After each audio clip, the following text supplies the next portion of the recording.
ونشهد أن لا إله إلا الله وحده لا شريك له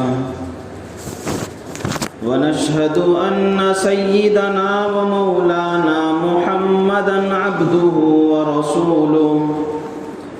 أما بعد فقد قال الله تبارك وتعالى في القرآن الكريم فأعوذ بالله من الشيطان الرجيم بسم الله الرحمن الرحيم والذين جاهدوا فينا لنهدينهم سبلنا وإن الله لمع المحسنين صدق الله العظيم وصدق رسوله النبي الكريم ونحن على ذلك لمن الشاهدين والشاكرين الحمد لله رب العالمين.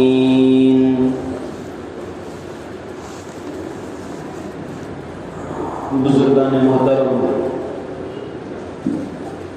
عزیز نوجوان بھائیوں، دوستوں، گزشتہ میں آپ حضرات کے سامنے یہ بات لائی گئی تھی کہ ہماری زندگی کا واحد مقصد یہ ہے کہ ہم لوگ اپنے ایمان اور اعمال میں مضبوطی پیدا کریں. ایمان گھٹتا بھی ہے، بڑھتا بھی ہے،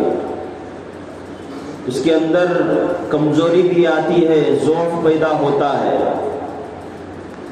اسی طرح اعمال کی وجہ سے، اس کی فکر کرنے کی وجہ سے اللہ تبارک و تعالیٰ اس کے اندر مضبوطی اور استحکام پیدا کر دیتے ہیں. لہذا ایمان گھٹتا بھی ہے، بڑھتا بھی ہے، کمزوری بھی آتی ہے، اس کے اندر مضبوطی اور ترقی بھی آتی ہے. اعمال کے اندر بھی انسان کے اندر سستی آتی ہے، کاہلی آتی ہے، بلکہ یہ کہنا چاہیے کہ اعمال کے ایک بڑے حصے سے آدمی ناواقف ہوتا ہے، جانکاری اسے نہیں ہوتی. اور اللہ تبارک و تعالیٰ نے ہم لوگوں کو اس دنیا کے اندر جو مبعوث فرمایا، اس امت محمدیہ کو جو مبعوث فرمایا، ایک بعثت تو انبیاء کی بعثت ہے، رسولوں کو اللہ تبارک و تعالیٰ نے بھیجا، ایک سلسلہ قائم فرمایا. حضرت آدم علیہ السلام سے لے کر ہم سب کے آقا جناب محمد رسول اللہ صلی اللہ علیہ وسلم تک، اور ایک بعثت اس امت کی بعثت ہے. اس امت کو اللہ تبارک و تعالیٰ نے بھیجا ہے قیامت تک کے لیے. تو ایک طرف اپنے اعمال کی اور ایمان کی فکر کرنی چاہیے، اور اسی کے ساتھ ساتھ ہمارے اوپر جو ذمہ داری ڈالی گئی ہے اور جو منصب عطا کیا گیا ہے، اس کا لحاظ رکھتے ہوئے، اس کی لاج رکھتے ہوئے، فرض سمجھتے ہوئے ہم اپنے دیگر مسلمان بھائیوں، بلکہ اس سے آگے بڑھ کر غیر مسلموں کے بھی ایمان کی فکر، اور جو مسلمان ہو چکے ہیں ان کے ایمان کے ساتھ ان کے اعمال کے اندر مضبوطی لانے کی کوشش کریں، فکر کریں. گزشتہ جمعہ اسی عنوان سے آپ حضرات کے سامنے ضروری باتیں لائی گئی تھی، اور یہ کہا گیا تھا کہ اللہ تبارک و تعالیٰ ایمان کے اندر، اعمال کے اندر مضبوطی کے لیے امت مسلمہ پر جو فریضہ عائد فرمایا ہے، اس ذمہ داری کو ادا کرنے کے لیے ہمارے علماء نے، اسلاف نے، اکابرین نے مختلف میدانوں میں کوششیں کی ہیں، کر رہے ہیں. لہذا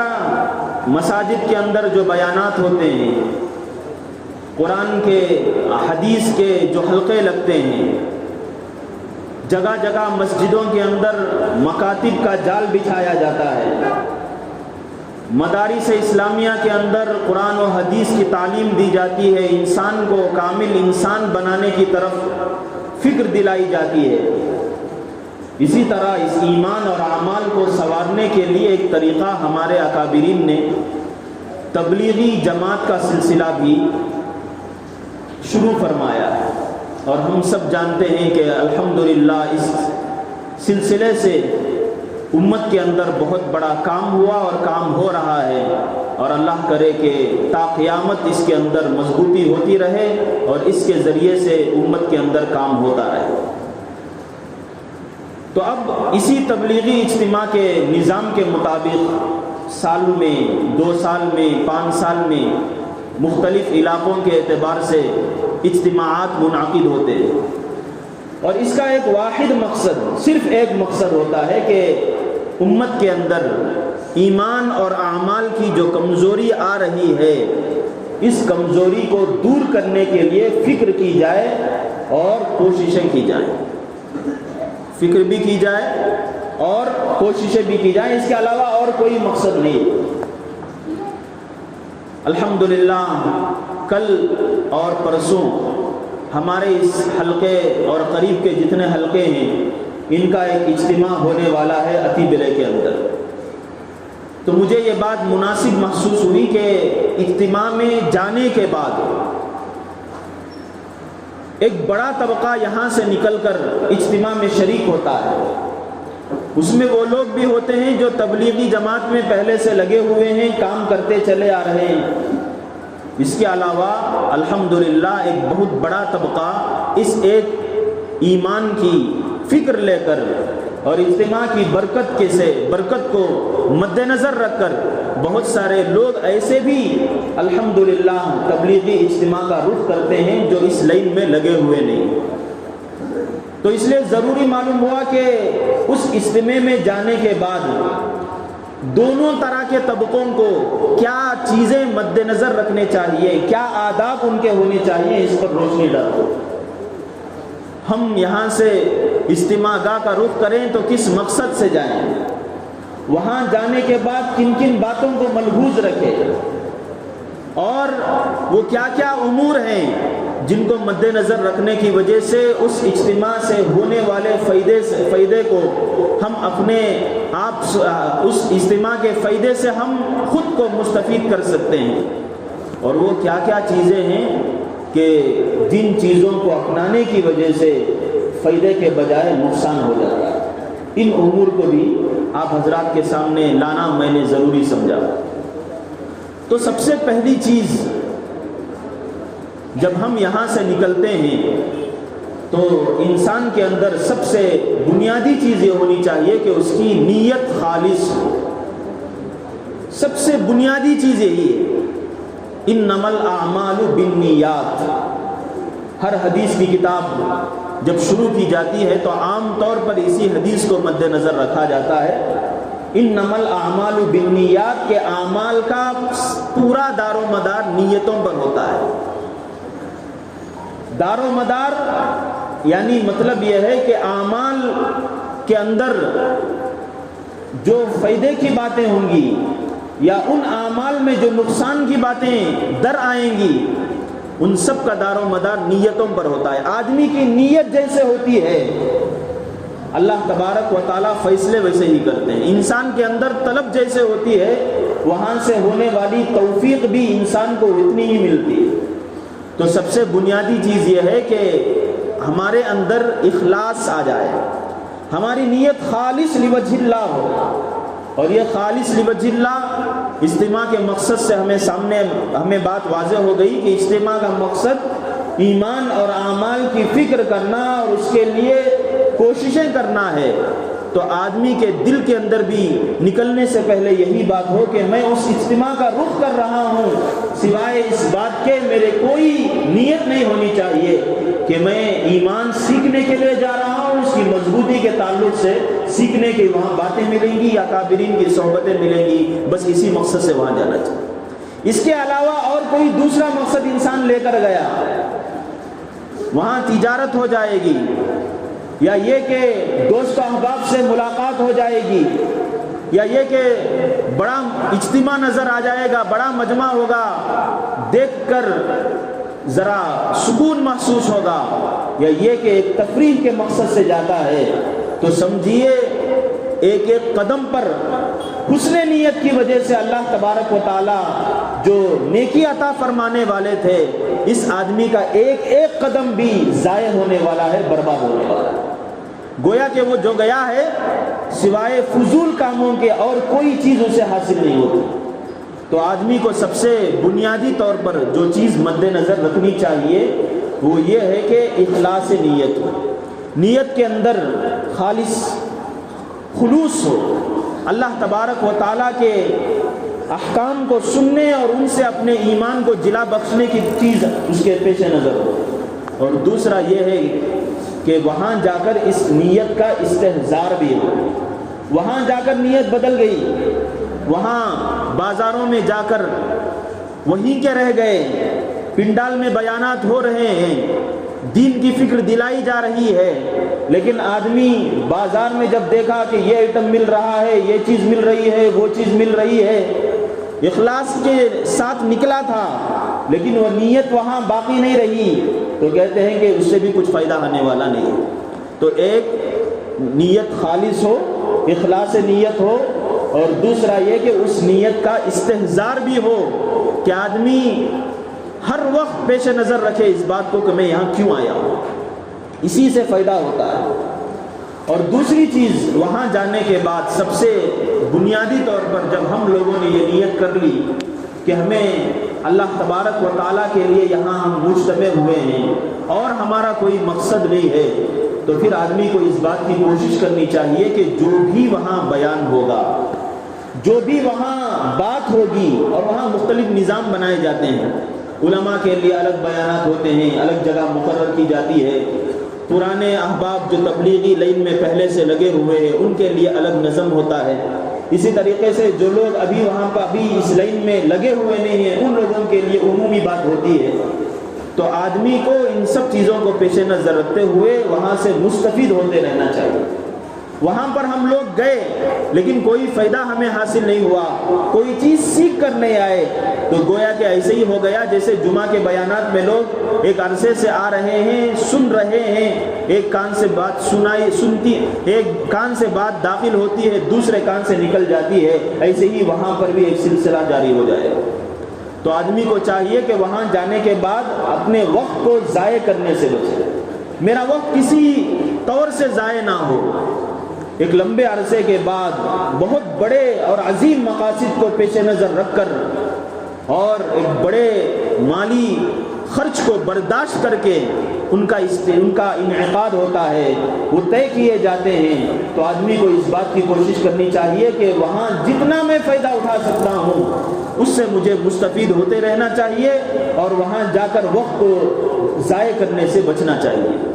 اور اسی طریقے سے ایک چیز انسان کو جو پیش نظر رکھنی چاہیے وہ یہ ہے کہ وہاں جانے کے بعد اس بات کی کوشش کرے کہ ہماری وجہ سے دوسرے مسلمان بھائی کو تکلیف نہ ہو، یہ بنیادی چیز ہے۔ اور یہ جو باتیں میں آپ حضرات کے سامنے لا رہا ہوں یہ میری اپنی باتیں نہیں ہیں، قرآن و حدیث کی روشنی میں اور اکابرین تبلیغ نے جو باتیں خاص طور پر اجتماع کے روانگی کے آداب میں جو بیان کی ہیں، بس انہی کو میں آپ کے سامنے مذاکرے کے طور پر عرض کر رہا ہوں کہ آدمی اس بات کی کوشش کرے اور یہ چیز کہ ایک مسلمان بھائی سے دوسرے مسلمان کو تکلیف نہ ہو، یہ اسی کی خاص جگہ، خاص وہیں کا ادب نہیں ہے بلکہ ہر جگہ کا ادب ہے۔ آدمی اس بات کی کوشش کرے کہ وضو کے لیے جو جگہ متعین کی گئی ہے میں جاؤں گا تو اسی جگہ وضو کروں گا، مجھے اگرچہ لائن میں لگنا پڑے، اگرچہ کہ مجھے انتظار کرنا پڑے، لیکن میں اسی جگہ وضو کروں گا۔ اگر آدمی دوسری جگہ وضو کرتا ہے، دوسری جگہ اپنے اعضاء کو دھوتا ہے، بسا اوقات ایسا ہوتا ہے کہ لوگ کثرت کی وجہ سے اس پانی کے اندر قدم رکھتے ہیں، کئی لوگ تو پھسل کر گر جاتے ہیں۔ بلکہ اس سے بڑھ کر ایک بات بتاتا ہوں کہ جو وضو کا پانی ہے، وضو کرنے کے بعد جو پانی نکلتا ہے انسان کے بدن سے، مائع مستعمل جو کہلاتا ہے، خود یہ پانی علماء ایک رائے تو یہی ہے علماء کی کہ یہ پانی پاک ہے، لیکن ایک رائے علماء کی یہ بھی ہے کہ یہ پانی ناپاک ہے، اسے گناہ دھلتے ہیں۔ اب ایک آدمی اس پانی پر پیر رکھ کر جس سے ایک آدمی کے گناہ دھل گئے ہیں اور وہ پانی جمع ہوا ہے، حضرت امام اعظم ابو حنیفہ رحمۃ اللہ علیہ کے بارے میں آتا ہے کہ اللہ تبارک و تعالیٰ نے ان کو ایک کرامت عطا فرمائی تھی، اور وہ کرامت یہ تھی کہ جب بھی کوئی مسلمان وضو کرتا ہے تو وضو کرنے کے بعد وضو کے پانی کو دیکھ کر اللہ تبارک و تعالیٰ نے ایسا نور ایمان ان کو عطا فرمایا تھا کہ اس وضو کے پانی کو دیکھ کر پہچان لیتے تھے کہ یہ وضو کرنے والا کن گناہوں کو کر کے آیا ہے، کن گناہوں کو کر کے آیا۔ خود حدیث میں ہے جب آدمی وضو کرتا ہے تو اس کے گناہ دھلتے ہیں، یہاں تک کہ اس کے ناخنوں اور انگلی کے جو پوروے ہیں وہاں سے بھی اس کے گناہ دھل جاتے ہیں، نکل جاتے ہیں۔ تو اب اندازہ لگائیں کہ جب پانی گناہ کو دھلنے کے لیے استعمال کیا گیا اور وہ ادھر ادھر پڑا ہوا ہے، موری میں نہیں گیا، اب ایک آدمی وضو کر کے نماز کو جا رہا ہے تو اسی پانی میں اپنے پیروں کو لت پت کر کے جا رہا ہے۔ تو جو وضو کے لیے جو جگہ مختص کی گئی اس کے لیے مختص ہے۔ استنجا خانوں کا مسئلہ آتا ہے تو اس وقت بھی اس بات کی کوشش کریں کہ یہاں اس نظام میں ہمیں جو چیزیں بتائی جاتی ہیں اس میں سے اہم چیز ہے اکرام مسلم۔ بہت سارے بڑی عمر کے لوگ آتے ہیں، بہت سارے ایسے لوگ ہوتے ہیں جن کو حاجت زیادہ لگی رہتی ہے، نوجوان ہیں ذرا برداشت کر سکتے ہیں، وہ تھوڑی دیر کے لیے رک سکتے ہیں، تو اپنے مسلمان بھائیوں جن کو زیادہ ضرورت ہے یا جو کم بڑی عمر کے جو لوگ آئے ہیں ان کو آگے بڑھنے کی، ان کو آگے بڑھائیں ان سب چیزوں میں، اور خود کو بعد میں رکھیں، یعنی گویا کہ ترجیح دیں دوسروں کو۔ یہ بھی قربانی ہے اور اس پر بھی اللہ تبارک و تعالیٰ ثواب عطا کرتے ہیں۔ ایک ایک چیز بھی مسلمان کی ایک ایک چیز بھی ایسی ہے کہ اس کے لیے نیکی ہی نیکی ہے، خیر ہی خیر ہے۔ ایک آدمی تھوڑی دیر کے لیے ایک دوسرے بھائی کو آگے کرے، بھائی آپ فارغ ہو کر آ جائیے، میں تھوڑی دیر کے لیے برداشت کر لوں گا، جتنی دیر وہ آدمی برداشت کرے گا اتنا اسے ثواب ہوگا، دوسرے کو بڑھائے تو اسے ثواب۔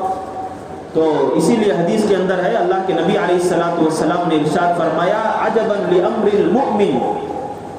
کہ مومن ایمان والے کے کاموں پر مجھے بڑا تعجب ہوتا ہے، ان امرہ کلہ خیر، اس کا ہر کام خیر ہی خیر ہے، ہر کام خیر ہی خیر ہے۔ ایک آدمی کو آگے بڑھا دیا خیر، بلکہ حدیث کے اندر یہ بھی آیا ہے، رسول اللہ صلی اللہ علیہ وسلم نے ارشاد فرمایا کہ الایمان بضع و سبعون شعبۃ، ایمان کے 70 سے زائد شعبے ہیں، حصے ہیں، اعلیٰ کلمۃ لا الہ الا اللہ، اس کا بہت بڑا درجہ یہ ہے کہ کلمہ لا الہ کا قائل ہو جائے، اس کے تقاضوں کو پورا کرنے لگے، اور دوسرا ہے اماطۃ الاذی عن الطریق، راستے سے تکلیف دینے والی چیز کو ہٹائے۔ ایمان کے حصے میں سے ایک بہت اہم حصہ یہ بھی ہے کہ اماطۃ الاذی عن الطریق، لہذا ایک آدمی کو ایک بھائی مسلمان بھائی سے دوسرے مسلمان بھائی کو تکلیف پہنچتی ہو، یہ چیز مسلمان کی شایان نشان نہیں ہے۔ تو وہاں بڑا اجتماع ہوگا، بہت سارے لوگ ہوں گے، تو آدمی اس بات کی کوشش کرے کہ ہماری طرف سے کسی کو کوئی تکلیف نہ پہنچے۔ اور سب سے بنیادی چیز یہ ہے کہ وہاں جانے کے بعد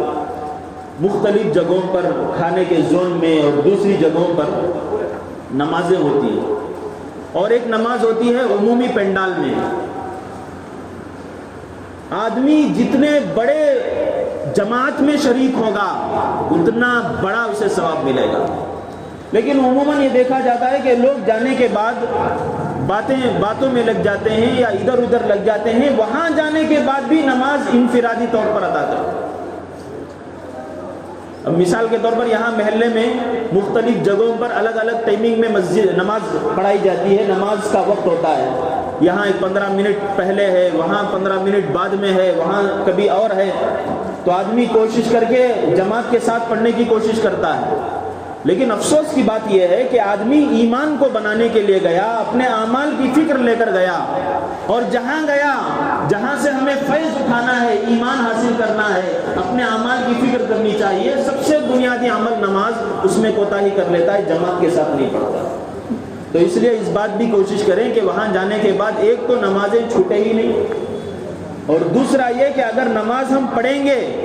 تو جہاں بڑی جماعت لگتی ہے، پنڈال جہاں ہوتا ہے، عمومی پنڈال، وہاں پر اپنی نمازیں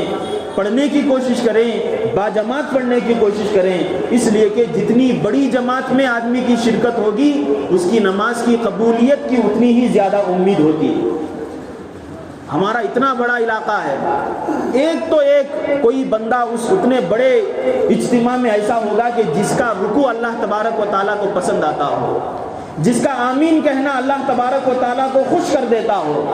جس کا سجدے میں جا کر اللہ تبارک و تعالیٰ کی تسبیح بیان کرنا اللہ تبارک و تعالیٰ کی طرف سے رضامندی کا پروانہ عطا کرتا ہو۔ تو ایسی صورت میں اگر ہم جماعت کے ساتھ میں شریک ہو کر نماز پڑھیں گے تو اللہ تبارک و تعالیٰ کی جلالت شان اور سخاوت ایسی ہے کہ اللہ تبارک و تعالیٰ صرف اس ایک آدمی کی نماز کو قبول نہیں کرتے، بلکہ جس طرح بارش پڑتا ہے اور بارش پڑنے کے بعد اس کی بوندیں، اس کے چھینٹیں ادھر ادھر بھی پڑ جاتی ہیں، اللہ تبارک و تعالیٰ کی طرف سے جب رحمت کا نزول ہوتا ہے، اس بندے پر نظر کرم پڑتی ہے تو اس کی چھینٹیں بھی دوسروں کو میسر آ جاتی ہیں اور ان کی نماز بھی قبول ہو جاتی ہے، اور وہاں گناہوں کی معافی ہوتی ہے تو اللہ تبارک و تعالیٰ ان کو بھی معاف کر دیتے ہیں۔ یہ بہت ہی اہم چیزیں ہیں جن کے پیش نظر رکھ کر ہمیں وہاں جانا چاہیے، وہاں جو باتیں بیان کی جائیں گی ان سے استفادہ کرنا چاہیے، اور وہاں جا کر اس بات کی پوری کوشش ہونی چاہیے کہ ہمارے ایک مسلمان بھائی سے دوسرے مسلمان کو کوئی تکلیف نہ ہو۔ اسی طریقے سے نمازوں کے مسئلے میں بنیادی طور پر ہم جو ہماری نماز بہتر سے بہتر انداز سے ہو، جماعت کے ساتھ تکبیر اولیٰ سے ہماری نماز ہو، اس کی فکر کریں، اور اس کے بعد اس بات کی کوشش کریں کہ وہاں آخر میں اس اجتماع کے کا بنیادی مقصد جو وہاں بیان کیا جاتا ہے وہ یہ ہے کہ ایمان اور اعمال کی فکر کو لے کر آدمی کو تھوڑی دیر کے لیے دنیا کے جھمیلوں سے، دنیا کی چیزوں سے ہٹ کٹ کر کچھ وقت گزارے اور اپنے ایمان اور اعمال کی فکر کرے۔ جیسے آدمی اعتکاف کرتا ہے، اعتکاف کیوں کرتا ہے؟ اعتکاف اسی لیے کرتا ہے کہ پورے سال میں دنیا کے جھمیلوں میں پڑا ہوا تھا اور دنیا کی مشغولیات میں، مصروفیات میں لگا ہوا تھا، یہاں گھر کے تقاضے تھے، اب میں ایک کم از کم اللہ تبارک و تعالیٰ کی کو راضی کرنے کے لیے، اللہ کا مقرب اور پسندیدہ بندہ بننے کے لیے میں چند دن کے لیے اللہ کا مہمان بن جاتا ہوں۔ اسی طریقے سے یہ سوچ لے کر جائے کہ اپنے گھروں کے تقاضوں کو مد نظر رکھتے ہوئے یہ کوشش کریں کہ ہم جائیں گے تو اپنے ایمان کی بھی فکر کریں گے، اس کے لیے بھی اگر وہاں نکلنے کی ضرورت پڑے اور یہاں گھروں کے تقاضے بھی ویسے اگر نہ ہوں تو کوشش کریں کہ ہم جتنا وقت وہاں لگا سکتے ہیں جماعتوں میں چل پھر کر وہاں دین کو زندہ کرنے کے لیے، خود اپنے دین کو زندہ کرنے کے لیے اور اسی طرح دوسرے مسلمان بھائیوں کے دین کو زندہ کرنے کے لیے جو کوششیں اور جتنا وقت میں نکال سکتا ہوں، میں 3 دن نکال سکتا ہوں، 10 دن نکال سکتا ہوں، یا ایک چھلا میں نکال سکتا ہوں، یا 4 مہینے میں نکال سکتا ہوں، اپنے گھر کے تقاضوں کو، اپنے گھریلو حالات کو مد نظر رکھتے ہوئے آدمی کو اس بات کی کوشش کرنی چاہیے کہ میں لگوں، اور اس لگنے کا مقصد بھی یہی ہے کہ میرے اندر دین زندہ ہو اور میرے بھائیوں کے اندر دین زندہ ہو، اور کوئی چیز نہیں۔ تو ان چیزوں کو اگر ہم پیش نظر رکھیں گے تو سمجھیے کہ اجتماع کا جو مقصد ہے اور اس کے لیے جو کچھ کوششیں، محنتیں، جد و جہد ہو رہی ہے، اللہ تبارک و تعالیٰ اس کے ثمر آور نتائج ہمارے سامنے لائیں گے۔ ابھی خطبے میں نے جو آیت کریمہ پڑھی، اللہ تبارک و تعالیٰ فرماتے ہیں وَالَّذِينَ جَاهَدُوا فِينَا لَنَهْدِيَنَّهُمْ سُبُلَنَا، جو آدمی ہمارے راستے میں محنت کرتا ہے، مشقت کرتا ہے، جو آدمی برداشت کرتا ہے، جہد یعنی آدمی اپنے آپ کو برداشت کرتا ہے، تکلیفیں سہتا ہے، اپنی جان لگاتا ہے، اپنا مال لگاتا ہے. والذین جاہدوا فینا، جو آدمی یہ کام کرتا ہے، اللہ تبارک و تعالیٰ کہتے ہیں لنہدینہم سبلنا، ہم ہمارے راستوں کو اس کے لیے بالکل کھول دیں. یہاں تاکید کے ساتھ والذین جاہدوا فینا، یہاں کوئی تاکید نہیں کی، یہاں پر یہ کیا کہ آدمی کوشش کرے. یہ نہیں کہا کہ آدمی پوری جان کے ساتھ، پورے جسم کے ساتھ، پورے مال کے ساتھ کوشش کرے. ذرہ برابر بھی اگر آدمی کوشش کر لیا، اللہ تبارک و تعالیٰ تاکید کے ساتھ کہتے ہیں لنہدینہم سبلنا، ہم ضرور بالضرور اس کے لیے راستہ کھول دیتے. تو آدمی دین کی محنت کرے، اپنے ایمان کی محنت کرے، اپنے اعمال کی طرف فکر مند ہو، تو اللہ تبارک و تعالیٰ کی طرف سے ویسے ہی انعامات سے نوازا جاتا ہے، اس کے لیے راستے کھولے جاتے ہیں. اگر آدمی اس طرف ذرہ برابر بھی کوشش ہی نہ کرے، خیال بھی نہ کرے، اور یہ امید لگائے کہ میرا ایمان مضبوط ہو جائے، اور یہ رکھے، یہ خیال کرے کہ میرا دین زندہ ہو جائے، ای خیالست و محالست، یہ خیال ہے، بس ایک محال چیز ہے، ایک ناممکن چیز کی امید لگانا ہے. تو آدمی کو چاہیے کہ اپنے ایمان کی فکر کریں. گزشتہ میں نے کہا تھا ایک حدیث سنا کر کہ اللہ کے نبی علیہ الصلاۃ والسلام نے فرمایا کہ دفنانے کے بعد، ایک حدیث کے اندر ہے کہ آدمی جب اپنے رشتہ دار کو، اپنے دوست و احباب کو جب اس کا انتقال ہو جاتا ہے، دفناتا ہے، تو اللہ کے نبی نے فرمایا کچھ دیر وہاں رک کر اس کے لیے دعا کرو. اور حدیث میں آیا صلی اللہ العافیہ، اس کے لیے عافیت کی دعا کرو. فَإِنَّهُ الْآنَ يُسْأَلُ، ابھی سے اسے سوال جواب کیا جائے گا، اور سوال یہ کیا جائے گا مَن رَبُّكَ وَمَا دِينُكَ وَمَن نَبِيُّكَ، تمہارا پروردگار کون ہے، تمہارا دین کیا ہے، تمہارے رسول کون ہیں، یہ سوالات کریں گے. اور اللہ کے نبی کہہ رہے ہیں کہ اس وقت صلی اللہ التثبیت، صلی اللہ العافیہ، کہ اس کے لیے عافیت کی دعا مانگو، اس کے لیے ثابت قدمی کی دعا مانگو. یعنی بتانا یہ چاہ رہا ہوں کہ اس حدیث پر آپ غور کریں گے تو پتہ چلے گا کہ ایک ایمان والے کے مرنے کے بعد بھی دین کے بارے میں جو سوال ہو رہا ہے، اپنے رب کے بارے میں جو سوال ہو رہا ہے، نبی کے بارے میں جو سوال ہو رہا ہے، زندہ لوگوں کو وہاں پر بھی حکم دیا جا رہا ہے کہ وہاں پر بھی اسے فکر مند ہونا چاہیے، دعا کرنا چاہیے. مرنے کے بعد بھی آدمی کو دعا کرتے رہنا چاہیے کہ وہ جو سوال ہو رہا ہے کہ تمہارا دین کیا ہے، اس دین کے بارے میں دعا کرو کہ وہ ثابت قدمی کے ساتھ جواب دینے والا بن جائے. بھائیوں، اس سے اندازہ لگاؤ کہ زندوں کو زندگی کی کتنی فکر کرنی چاہیے، زندوں کو زندگی کی کتنی فکر کرنی چاہیے. تو اس واسطے اس بات کی بھی گزارش کی جاتی ہے کہ آدمی جب اجتماع کے لیے نکل رہا ہے تو اپنے دین کو بھی مضبوط بنانے کی وجہ سے، مضبوط بنانے کے لیے وہ اپنے نیت کو درست کر لے، اور پھر یہاں سے نیت کر کے جائے کہ مجھے اپنے دین کی بھی فکر کرنا ہے، اپنے بھائیوں کی دین کی بھی فکر کرنا ہے. اس پر یہ اگر ہم کر لیں گے تو سمجھو اجتماع کی جو بھی محنت ہو رہی ہے، اور اس اجتماع کی محنت میں صرف ایک دو لوگوں کی محنت نہیں لگتی، جتنے لوگ وہاں پر رہتے ہیں، جتنے حلقے اس سے متعلق ہیں، ہر ایک کی کچھ نہ کچھ محنت وہاں پر لگی رہتی ہے. کسی کی محنت، اور بہت سارے لوگ وہاں اپنا وقت، بہت بڑا وقت، مہینوں سے وہاں پر کام کر رہے ہوتے ہیں. یہ اس لیے کہ ہم کسی نہ کسی طریقے سے اپنے دین کو مضبوط کرنے والے ہو جائیں، اپنے بھائیوں کے دین کو مضبوط کرنے والے بن جائیں. تو جو باتیں میں نے آپ حضرات کے سامنے بیان کی اجتماع کو جانے کے مقاصد کے سلسلے میں، ایک یہ کہ آدمی کی نیت درست ہو، اور دوسرا یہ کہ نیت یہاں سے درست رکھ لے کر جب وہ جائے گا وہاں اس نیت کا استحضار بھی ہو. اور دوسری چیز یہ کہ وہاں جو بھی کام ہوں گے اس بات کا خیال ہو کہ ہماری وجہ سے کسی کو تکلیف نہ ہو، کسی کو پریشانی نہ ہو. اور تیسری چیز یہ ہے کہ جتنا ہو سکے خدمت کے امور میں، استنجا خانے وغیرہ کے حاجتوں میں ہم اپنے دوسرے بھائیوں کو مد نظر رکھیں، ان کو زیادہ ترجیح دیں. اسی طریقے سے ایک چیز یہ ہے کہ آدمی وہاں جائے تو نمازوں کو باجماعت پڑھنے کی کوشش کرے. اور اسی طرح ایک چیز یہ کہ جو بیانات ہوتے ہیں ان کو پابندی کے ساتھ سنیں. اس وقت ادھر ادھر کی باتیں کرتے ہوئے، یا یہ کہ اجتماع کی فوٹوگرافی کرتے ہوئے وہاں فوراً ریلز بنا کر ادھر ادھر ڈالتے ہوئے ان چیزوں کی طرف پڑھنے کے بجائے ہمیں اللہ تبارک و تعالیٰ نے جو چیز عطا کی ہے اس کی طرف ہم فکر کریں. شیطان کے دو کام ہوتے ہیں، شیطان کا ایک کام یہ ہوتا ہے کہ وہ آدمی کو نیکی سے ہٹا کر گناہ میں ڈال دیتا ہے. یہ وہاں کرتا ہے جہاں اسے گناہ میں مبتلا کرنا آسان ہو. اور دوسرا شیطان کا کام یہ ہوتا ہے کہ جہاں اسے گناہ سے نیکی سے ہٹا کر گناہ میں مبتلا کرنا آسان نہ ہو تو دوسری وہ محنت یہ کرتا ہے کہ بڑی نیکی سے ہٹا کر چھوٹی نیکی میں مبتلا کر دیتا ہے. بڑی نیکی سے محروم کر کے چھوٹی نیکی میں لگا دیتا ہے. یہ بھی شیطان کی کامیابی ہے. اور وہاں آدمی کیا کرے گا؟ وہاں بیان سن کر اسے پتہ نہیں کون سی بات اسے دل کے اندر اثر کرنے والی ہے. ہو سکتی ہے اس کو توجہ سے سننے کے بجائے وہاں وہ موبائل لے کر کھڑا ہو جائے گا اور اس کی تشہیر کرنے لگا گا. نتیجہ یہ نکلے گا کہ جس بات کو سن کر اس کی اصلاح ہونی تھی اس بات میں وہ دوسری طرف متوجہ ہو گیا. دوسروں کی تو اصلاح ہوگی یا نہیں ہوگی یہ تو پتہ نہیں, لیکن اس کی اصلاح تو نہیں ہوگی, اسے فائدہ نہیں ملے گا. تو شیطان کو کامیاب ہونے نہ دیں.